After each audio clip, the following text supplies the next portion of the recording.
हाय बच्चे, स्वागत है आप लोगों का एनटीपीसी के सेट में। आज हम लोग सेट नंबर 18 डिस्कशन करेंगे वॉल्यूम 3 का। और मैं बार बार आपको बता रहा हूं बच्चे कि देखिए एनटीपीसी में भले ही थोड़ा सा कम प्रश्न पूछ रहा है, लेकिन आप साइंस को हल्के में न लें, साइंस खूब अच्छे से मेहनत करें और सफलता प्राप्त करने का प्रयास करते रहें। चलिए हम लोग अभी बात कर लेते हैं। आपको सेट नंबर 18 पर देखते हैं कौन कौन प्रश्न है। आपको यहाँ देख लीजिए, पहला प्रश्न चलते हैं। ये देखिए, सीधे आते हैं हम लोग 2 नंबर प्रश्न पर। क्या कह रहा है? यूफेनिक्स, बहुत अच्छी बात है। यूफेनिक्स कह रहा है, तो अगर एक 2 वर्ड यहां यूज करते हैं, एक यूजेनिक्स और एक यूज करते हैं यूफेनिक्स, 2 वर्ड यूज करते हैं। और यूजेनिक्स, ये दोनों वर्ड का यूज किया था फ्रांसिस गैल्टन ने। ध्यान दीजिएगा, फ्रांसिस, ठीक है, गैल्टन नामक वैज्ञानिक ने इस यूज किया था, इसको गैल्टन ने यूज किया था। क्या है ये? यूजेनिक्स मतलब होता है कि यदि आनुवांशिक इंजीनियरिंग में हम लोग किसी प्रकार के दोष को दूर करेंगे, जेनेटिक इंजीनियरिंग द्वारा, जीन के हेराफेरी द्वारा जीन को चेंज करेंगे इधर से उधर, तब जाकर के अगर परिवर्तित करते हैं तो उसको हम लोग कहते हैं आनुवांशिक उपचार करते हैं। आनुवांशिक इंजीनियर आनुवांशिकी का उपचार करते हैं, इसको यूजेनिक्स कहा जाता है। कौन सा कहेंगे? यूजेनिक्स कहेंगे। अब देखिए, और यूफेनिक्स क्या होता है? तो खान पान के द्वारा, ठीक है, जीवों को प्रभावित करने वाली स्थितियों का अध्ययन करके अगर हम उसमें चेंज करेंगे, आनुवांशिक इंजीनियरिंग द्वारा सदोष आनुवांशिक, मतलब कोई भी उपचार करेंगे, आनुवांशिकी उपचार करेंगे यदि, ठीक है, पालन पोषण द्वारा, यानी कोई चीज परिवर्तित करके, जिनका हेराफेरी नहीं करेंगे, तो उसको कहेंगे, ठीक है, पालन पोषण द्वारा अगर हम लोग उसको परिवर्तित कर रहे हैं, यानी ठीक है, अच्छे वातावरण में उसको रख करके अगर चेंज करते हैं, तो ऐसी प्रकृति को हम लोग कहेंगे यूफेनिक्स। क्या कहेंगे? यूफेनिक्स कहेंगे। तो ये 2 प्रकार का हुआ। कौन कौन? यूफेनिक्स और यूजेनिक्स। यूफेनिक्स और यूजेनिक्स हो गया, ध्यान में रखिएगा, इसको बार बार पूछा जाता है इस प्रश्न। नेक्स्ट देखिए, एरिनोलॉजी, ठीक है, एरिनोलॉजी किसका अध्ययन है? तो बच्चे ये एरिनोलॉजी जो है यह मकड़ियों का अध्ययन कहलाता है। किसका अध्ययन कहलाएगा? मकड़ियों का। जबकि मधुमक्खियों का पालन, आपको पता है कि ये एपीकल्चर कहलाएगा। क्या कहलाएगा? एपीकल्चर कहलाता है, याद रखिएगा, मधुमक्खी का पालन एपीकल्चर। जबकि ठीक है, सेरीकल्चर जो है, रेशम के कीड़े का पालन सेरीकल्चर कहलाएगा। क्या कहलाएगा? सेरीकल्चर कहलाता है बच्चे, तो ध्यान में रखिएगा। एरिनोलॉजी मकड़ियों का अध्ययन होता है।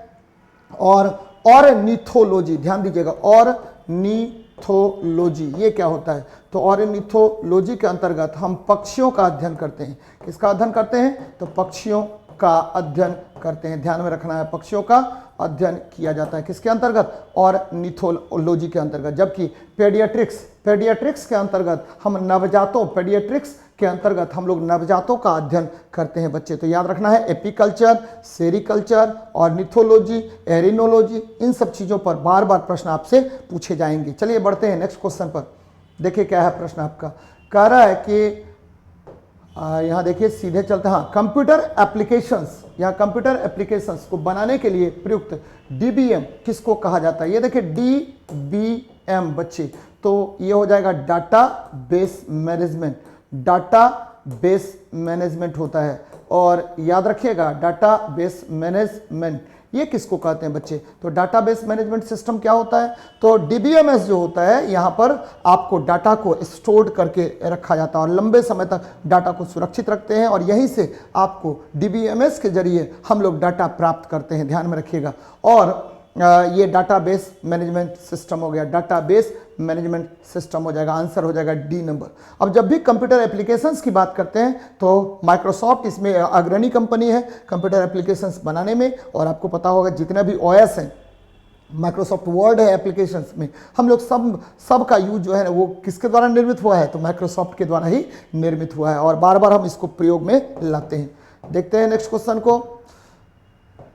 यहाँ देखिए, जल बिंदुओं के रूप में, आपको पता है ये पत्ता है, मान लीजिए कि ये आपका क्या है? लीफ है। तो लीफ क्या करेगा? तो लीफ करता है, आपको यहाँ से स्राव होगा, तो बिंदुवत रूप में स्राव होगा, तो इसको बोलते हैं ग्यूटेशन। क्या बोलते हैं इंग्लिश में? ग्यूटेशन वर्ड होता है, वो करते हैं। इसको हिंदी में बोला जाता है बिंदु स्राव। क्या बोलेंगे? बिंदु स्राव कहेंगे। तो जब पत्तियों से, ठीक है, जल बिंदुओं के रूप में जल की हानि होती है तो इस प्रक्रिया को बिंदु स्राव कहेंगे। जबकि वाष्पीकरण क्या होता है बच्चे?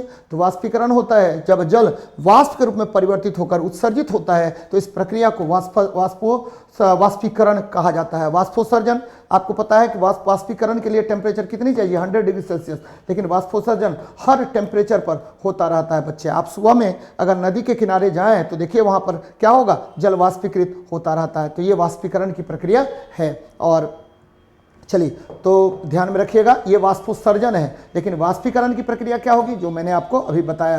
क्या बताया? कि ये 100 डिग्री सेल्सियस इसके लिए टेम्परेचर चाहिए। अब वाष्पोत्सर्जन किसी भी टेम्परेचर पर हो सकता है। ये आपको 0 डिग्री सेल्सियस से लेकर के, ठीक है, 100 डिग्री सेल्सियस के बीच किसी भी टेम्परेचर पर आपको होता रहता है। सुबह सुबह आप उठते हैं और आप मुंह खोलते हैं तो आपको पता होगा कि आपके मुंह से भी, ठीक है, वाष्पीकरण होता रहता है। तो ये ध्यान में रखनी है बच्चे। आगे बढ़ते हैं। नेक्स्ट देखिए क्या कह रहा है कि सेकेंड का लोलक वह लोलक है जिसकी समयावधि। तो बच्चे सेकेंडरी लोलक की बात हम लोग कर रहे हैं। ये सेकेंडरी लोलक है और ये क्या करेगा? यहाँ से ये मीन पोजीशन है, तो मीन से जाएगा एक्सट्रीम और एक्सट्रीम से आएगा मीन। तो इसमें 0.5 सेकंड लगेगा, इसमें भी 0.5 सेकंड लगेगा। और जब यहाँ से यहाँ जाएगा, ठीक है, मीन से एक्सट्रीम और एक्सट्रीम से पुनः मीन आएगा, तो इसमें भी 0.5 और इसमें भी 0.5, कुल मिला के समयावधि कितना लगेगा? तो 1 + 1 यानी 2 सेकंड लगेगा। यानी सेकेंडरी लोलक की कुल समयावधि कितनी होती है? तो बच्चे 2 सेकंड होता है। याद रखना है, सेकेंडरी लोलक का कुल आवर्तकाल कितना? तो 2 सेकंड होता है। ध्यान में रखिएगा इसको। और आवर्तकाल टी बराबर क्या होता है? आवर्तकाल टी बराबर होता है 2π√L/g होता है, जहां L जो है वह तो लोलक की लंबाई और g जो है वह गुरुत्वीय त्वरण है। L जो है, ठीक है, लंबाई है और g क्या है? गुरुत्वीय त्वरण है। चलिए आगे बढ़ते हैं। यहां देखिए, अम्ल वर्षा किनके द्वारा होने वाले पर्यावरण प्रदूषण के कारण होती है बच्चे? तो अम्ल वर्षा होने का मुख्य कारण क्या है? देखिए, वर्षा जल। तो वर्षा जल का pH कितना हो जाए? वर्षा जल का pH अगर, ठीक है, आपको कितना से कितना हो जाए? तो बच्चे आपको पता होनी चाहिए, वर्षा जल का pH अगर 5.6 से कम हो जाए, ठीक है, तो ऐसे जल को हम अम्लीय वर्षा कहते हैं। कौन सी वर्षा कहेंगे?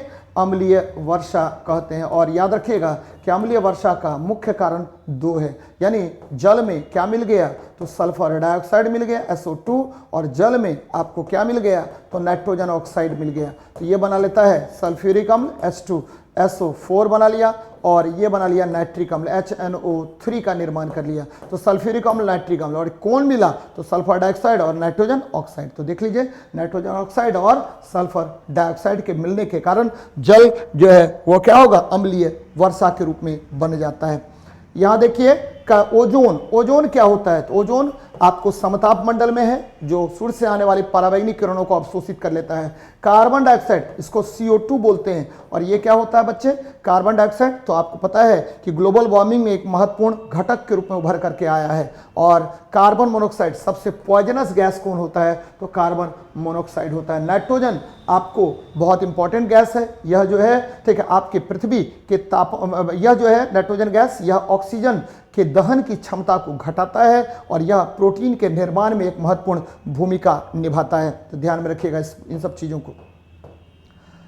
चलिए देखते हैं, प्लूरा किसका आवरण है? बच्चे मैं 3 सतह बता रहा हूं, 3 आवरण बता रहा हूं जो आपके एग्जाम में रेगुलर पूछता है। ध्यान दीजिएगा। हृदय एक हो गया हृदय, दूसरा हो गया कौन? तो एक हो गया ब्रिक, और तीसरा हो गया कौन? तो तीसरा हो गया आपको फेफड़ा। ये तीनों का आवरण देख लीजिए, आपके बार बार क्वेश्चन पूछेगा। हृदय मतलब क्या हुआ? हार्ट हो गया। ब्रिक मतलब क्या हुआ बच्चे? तो ब्रिक मतलब किडनी है, किडनी। और फेफड़ा मतलब क्या हुआ? तो फेफड़ा को हम लोग क्या बोलते हैं बच्चे? तो ध्यान में रखिएगा कि फेफड़ा है आपका। तो हार्ट का जो आवरण होता है उसको पेरिकार्डियम कहते हैं। ध्यान में रखिएगा, पेरिकार्डियम कहेंगे, ठीक है, पेरिकार्डियम कहेंगे। जबकि किडनी का जो आवरण होता है उसको हम पेरिटोनियम कहते हैं। क्या कहते हैं? पेरिटोनियम। ध्यान दीजिएगा, पेरिटोनियम। और आपका जो क्या होगा? प्लूरा। यहां देखिए, तो ब्रिक का आवरण पेरिटोनियम कहलाएगा। प्लूरा, तो प्लूरा किसका आवरण कहलाएगा?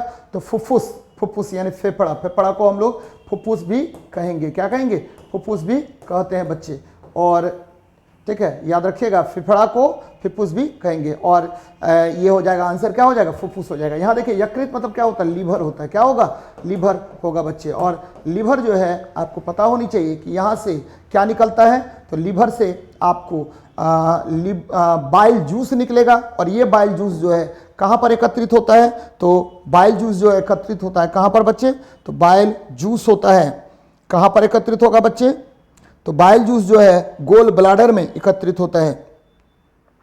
ठीक है, तो कहाँ पर एकत्रित होगा? तो ये बाइल जूस जो एकत्रित होता है, आपको ध्यान में रखना है कि बाइल जूस एकत्रित होगा गोल ब्लैडर में। और यह ठीक है क्या करता है? तो भोजन को कौन सा प्रदान करेगा? तो बच्चे भोजन को यह जो है क्षारीय माध्यम प्रदान करेगा। भोजन को क्या करेगा? क्षारीय माध्यम प्रदान करेगा। फिर से रिपीट कर रहे हैं, ठीक है, क्षारीय माध्यम प्रदान करता है। यहाँ देखिए, हृदय, हृदय मतलब क्या हुआ? आपको हार्ट हो गया, पेरिकार्डियम हो गया, ब्रिक मतलब किडनी हो गया, पेरिटोनियम इसका आवरण हो गया, फेफड़ा यानी इसको लंग्स बोलेंगे। क्या बोलेंगे? लंग्स बोलेंगे। और इसका जो वाह आवरण होता है बच्चे, उसको हमने क्या बताया आपको कि प्ल्यूरा। क्या कहेंगे? प्ल्यूरा, प्ल्यूरा, प्ल्यूरा कहते हैं। तो आंसर हो जाएगा कौन सा? तो ए नंबर आंसर आपका होगा। चलिए देखते हैं नेक्स्ट क्वेश्चन को। तो यहाँ देखिए, मेढक के वृक्क किस प्रकार के होते हैं? तो मेढक में जो वृक्क होगा बच्चे, तो मेढक का वृक्क जो होगा उसको हम लोग ध्यान में रखिएगा कि मेढक का जो वृक्क होता है वो मध्य वृक्क कहलाता है। कौन सा वृक्क कहलाएगा? मध्य वृक्क कहलाता है। और मेढक, फ्रॉग, फ्रॉग जो होता है वो एम्फीबियन है, यानी उभयचर है। क्या है? उभयचर होता है। और यह जो है तीनों प्रकार से सांस लेगा। आपको लंग्स के जरिए भी लेता है। किसके जरिए? लंग्स के जरिए भी लेगा। फिर क्या? आपको स्किन के भी जरिए लेगा। और क्या? यह जो है आपको गिल्स के जरिए भी लेता है बच्चे। तो ध्यान में रखिएगा, ये तीनों जरिए से लेता है, यानी आपको फेफड़ा के द्वारा भी, त्वचा के द्वारा भी, और गिल के माध्यम से भी यह सांस लेता है। और इसमें मध्य वृक्क पाए जाते हैं। कौन सा वृक्क पाया जाएगा? मध्य वृक्क पाया जाता है। चलिए देखते हैं नेक्स्ट क्वेश्चन को क्या कह रहा है। तो यहां देख लीजिए, सौर ऊर्जा को बिजली में परिवर्तित करने के लिए कौन सी युक्ति प्रयुक्त की जाती है? तो बच्चे, सौर ऊर्जा को जब विद्युत ऊर्जा में बदलेंगे तो वहां पर क्या होता है? फोटोन एनर्जी को हम लोग क्या करते हैं? फोटोन एनर्जी को हम लोग चेंज करेंगे। किस एनर्जी में? तो इलेक्ट्रिकल एनर्जी में। इलेक्ट्रिकल एनर्जी में किसको चेंज करते हैं? तो फोटोन ऊर्जा को इलेक्ट्रिकल एनर्जी में चेंज किया जाता है। किस ऊर्जा में चेंज करते हैं? तो इलेक्ट्रिकल एनर्जी में चेंज किया जाता है। जबकि डेनियल सेल, गैल्वेनी सेल और ठीक है इलेक्ट्रोकेमिकल सेल, ये तीनों जो है आपको रासायनिक सेल है। कौन सा सेल है? रासायनिक, केमिकल सेल्स होता है बच्चे, रासायनिक सेल होता है। और डेनियल सेल, गैल्वेनी सेल, ये दोनों जो है वो प्राइमरी सेल होता है। जबकि इलेक्ट्रोकेमिकल सेल जो होता है वो क्या होगा? तो वो जो है वो आपको सेकेंडरी सेल होता है। चलिए बच्चे देखते हैं नेक्स्ट क्वेश्चन को। क्या कह रहा है आपका क्वेश्चन? ध्वनि तरंगें नहीं चल सकती हैं। तो बच्चे, ध्वनि तरंग, ध्वनि मतलब क्या हुआ? Sound waves. और ध्वनि तरंग जो है आपको पता होनी चाहिए कि ध्वनि तरंग क्या होगा? कि माध्यम से गमन करता है या निर्वात से गमन नहीं करता है। निर्वात में गमन नहीं करता, निर्वात में गमन नहीं करता, एकदम याद रखिएगा, गमन नहीं करता है। यह जो है केवल माध्यम से गमन करेगा। यह ठोस, ठीक है, सबसे अधिक ठोस से गमन करेगा, उसके बाद द्रव, उसके बाद गैस से गमन करेगा। ठीक है, सबसे अधिक तेज गति से कहाँ से? ठोस से, उसके बाद द्रव, उसके बाद गैस से गमन करता है। यह निर्वात से गमन नहीं करता। ध्वनि अनुदैर्ध्य तरंग है। ध्वनि कौन सी तरंग है? अनुदैर्ध्य तरंग होती है, ध्यान में रखिएगा। चलिए आगे बढ़ते हैं। नेक्स्ट देखिए, एक कार्बन क्रेडिट समतुल्य होता है। तो एक कार्बन क्रेडिट जो है 1000 किलोग्राम CO2 के समतुल्य होता है।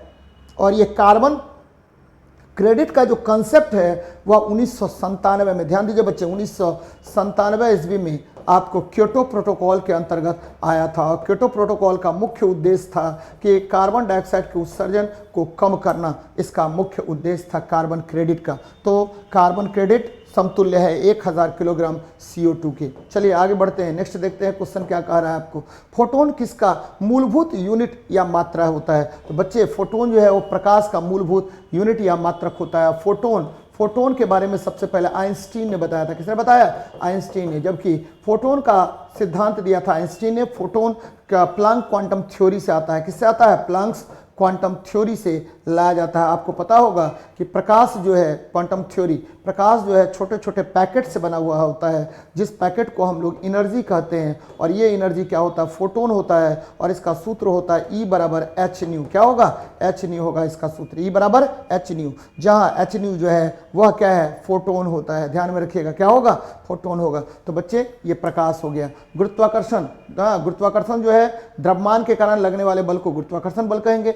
आपको पता है कि चुंबक में दो ध्रुव होते हैं, नॉर्थ और साउथ, जिसके कारण एक बल कार्य करता है, जिसके कारण यह लौ चुंबकीय पदार्थों को अपनी ओर आकर्षित कर लेगा और यह चुंबकत्व होता है। जबकि विद्युत, तो आपको पता है आवेश के प्रवाह के कारण, और आवेश मुख्य रूप से इलेक्ट्रॉन के प्रवाह के कारण होता है। तो आवेश के प्रवाह की दर को हम विद्युत धारा कहते हैं। कौन सी धारा कहेंगे, विद्युत धारा कहते हैं। तो एकदम ध्यान में रखिएगा इन सब चीजों को। आगे बढ़ते हैं। निम्नलिखित में से किस धातु में कॉपर सल्फेट विलयन घोल से तांबे विक्षेपित किए जाते हैं, निक्षेप हो जाते हैं? तो बच्चे आपको पता होगा कि कॉपर सल्फेट से हमको निक्षेपित करना है, यानी कॉपर से ज़्यादा क्या होना चाहिए, ज़्यादा आपको क्रियाशील धातु में ये विक्षेपित होगा। जैसे देखिए कॉपर सल्फेट, ठीक है, कॉपर सल्फेट में फेरस डाल दीजिए, जिंक डाल दीजिए, ठीक है, या एल्युमिनियम डाल दीजिए, तो ये कॉपर सल्फेट को क्या करेगा, विक्षेपित कर देगा। तो क्या क्या मैंने बताया, लोहा, जिंक, ठीक है, एल्युमिनियम। बोलिए सर कि ये कहाँ से लेके आए हैं? तो आपको पता है के, ना, का, मग, अल, जन, फे, पब, ठीक है, एच, कू। ये देखिए हाइड्रोजन से अधिक क्रियाशील है, चाहे लेड हो, चाहे फेरस हो, चाहे जिंक हो, एल्युमिनियम हो, मैग्नीशियम हो, कैल्शियम हो, ये आपको ज़्यादा क्रियाशील है। तो यहाँ देखिए तो क्या हो जाएगा, लोहा हो जाएगा। और ये कॉपर सल्फेट को जैसे ही फेरस सल्फेट डालेंगे तो क्या होगा, तो ये Cu प्लस क्या होगा, FeSO4। CuSO4 का रंग जो है नीला होता है, जबकि आपको फेरस सल्फेट का कलर कैसा हो जाएगा, हरा रंग हो जाएगा। तो ये हरा रंग का निक्षेप बन जाता है। किसका बन जाएगा, हरे रंग का निक्षेप बन जाएगा। देखिए स्वर्ण सबसे अक्रियाशील धातु होता है, प्लेटिनम अक्रियाशील धातुओं की श्रेणी में आता है, जबकि पारा जो है एकमात्र द्रव धातु है, एकमात्र द्रव धातु। याद रखिएगा, एकमात्र द्रव धातु कौन, एकमात्र द्रव धातु कौन होता है? तो बच्चे एकमात्र द्रव धातु होता है कौन, तो पारा होता है। और पारा का फॉर्मूला क्या होता है, पारा को संकेत क्या होता है, Hg होता है। चलिए आगे बढ़ते हैं। कितने कोष्ठों में स्तनी हृदय होता है? तो स्तनी हृदय मतलब मेमेलियन की बात कर रहे हैं। मेमल में आपको हृदयों की संख्या, हृदय में कोष्ठक की संख्या कितनी होगी? तो बच्चे ये 4 कोष्ठक होता है। कितना कोष्ठक होगा 4 कोष्ठक होता है। 1 2 3 और क्या होगा, 4 होगा। जबकि पक्षी में भी 4 ही कोष्ठक होता है। पक्षी में भी कितना कोष्ठक, 4 होता है। मछली में 2 कोष्ठक होगा। जितने भी, ठीक है, जितने भी आपको रेप्टाइल्स वर्ग हैं, ठीक है, उसमें क्या होगा, 3 होगा। और ठीक है, अगर हम बात कर लें कि क्रोकोडाइल में उसमें कितना होता है, 4 होता है बच्चे, 4 होते हैं। ठीक है, अगर हम बात करें कॉकरोच में तो 13 हृदय में चैम्बर होंगे। कॉकरोच में कितने होंगे, तो 13 होते हैं। तो ये सब ध्यान में रखनी चाहिए आपको। चलिए आगे बढ़ते हैं। नेक्स्ट देखिए क्वेश्चन क्या कह रहा है, निम्नलिखित में से कौन ऑक्सी एसिड नहीं बनाता है? तो बच्चे फ्लोरीन जो है ऑक्सी एसिड का निर्माण कभी नहीं करेगा, जबकि सल्फर बनाएगा। ठीक है, H2SO4, ये देखिए ऑक्सी एसिड है H2SO4। ठीक है, हाइड्रोजन नाइट्रोजन ये भी बनाएगा HNO3। ठीक है, नाइट्रिक अम्ल है। फिर क्लोरीन HClO4। ठीक है, ये देखिए, ठीक है, हाइपोक्लोरस एसिड है, लेकिन हाइड्रोजन फ्लोराइड बनाता है। ये प्रबल क्या होता है, प्रबल अम्ल होता है, और हाइड्रोजन फ्लोराइड हो गया। और ये क्या करता है, कांच पर आपको क्या करता है, कांच को घोल देता है। कांच को घोलने का कार्य करता है। कांच पर लिखने में इसी का प्रयोग हम लोग करते हैं। कांच पर लिखने में किसका प्रयोग करेंगे, तो इसी का प्रयोग किया जाता है। चलिए देखते हैं नेक्स्ट क्वेश्चन को। प्रवेश ह्रास दर, ठीक है, कितने होने पर प्रवेश वायु स्थिर होती है? यहां देखिए प्रवेश ह्रास दर की बात कर रहे हैं बच्चे, यानी ठीक है आपको लॉस हो रहा है, एनर्जी का क्या हो रहा है, तो लॉस हो रहा है। जब भी एनर्जी का लॉस होगा बच्चे तो ध्यान में रखिएगा, प्रवेश ह्रास दर सब एडियाबेटिक होने पर प्रवेश वायु क्या होगा, स्थिर होगा। सब एडियाबेटिक, यानी सब एडियाबेटिक का मतलब क्या हो गया कि ये जो है उष्मा नियत होगा। उष्मा क्या होगा, नियत होगा, उष्मा नियत। लेकिन ताप जो है तापमान नियत नहीं होगा। ध्यान में रखिएगा, तापमान नियत नहीं रहेगा। अगर प्रवेश ह्रास दर क्या हो जाए, ठीक है, कि प्रवेश वायु बराबर हो जाए तो इसका मतलब है वो केवल और केवल सब एडियाबेटिक प्रोसेस में ही होगा। अब हम आइसोथर्मल प्रोसेस की बात करते हैं, समतापिक प्रक्रिया। तो समतापिक प्रक्रिया में तापमान क्या होगा, नियत होता है बच्चे। चलिए देखते हैं नेक्स्ट क्वेश्चन को। यहाँ देखिए पृथ्वी की सतह से सबसे दूर बाह्य वातावरणीय परत को क्या कहते हैं? तो बच्चे इसको बहिर्मंडल कहते हैं, बहिर्मंडल कहते हैं, ध्यान में रखिएगा। चलिए, तो ज्योग्राफी वाले सर बताए होंगे आपको। यहाँ देखिए, जब जर्मेनियम जाली में आर्सेनिक परमाणु डाले जाते हैं तो वह बन जाएगा वाह्य कंडक्टर बन जाता है। क्या बन जाएगा? वाह्य कंडक्टर का निर्माण करता है, वाह्य सेमी कंडक्टर का निर्माण करेगा। यहाँ देखिए सेमी कंडक्टर, जब भी चर्चा करेंगे सेमी कंडक्टर तो इसकी चालकता क्या होगी? चालक और कुचालक के बीच होता है, चालक और कुचालक के बीच होता है इसकी चालकता, ध्यान में रखिएगा। चालक और कुचालक के बीच होगा इसकी चालकता। और एक चीज़ और ध्यान में रखिएगा कि यदि सेमीकंडक्टर में हम, ठीक है, आपको अपद्रव्य मिलाते हैं, क्या मिलाते हैं? अपद्रव्य मिलाएंगे, यानी अशुद्धि मिलाते हैं, तो इसकी चालकता क्या होगी? चालकता आपको, ठीक है, चालकता आपको बढ़ जाएगी। चालकता बढ़ाने के लिए हम इसमें अपद्रव्य मिलाते हैं और इस प्रक्रिया को हम लोग क्या कहते हैं बच्चे? इस प्रक्रिया को हम लोग कहते हैं, ध्यान में रखिएगा, इसको बोलते हैं डोपिंग। क्या कहते हैं? डोपिंग कहते हैं। और इस प्रक्रिया द्वारा हम बाह्य सेमीकंडक्टर का निर्माण करते हैं, एक्सट्रिंसिक सेमीकंडक्टर का निर्माण करते हैं। फिर से रिपीट कर रहे हैं कि बाह्य सेमीकंडक्टर जो होता है उसकी चालकता को बढ़ाने के लिए उसमें कुछ अपद्रव्य डाले जाते हैं। उस अपद्रव्य को डालने की प्रक्रिया को डोपिंग कहा जाता है। और इसके आधार पर दो प्रकार के सेमीकंडक्टर बनते हैं, एन और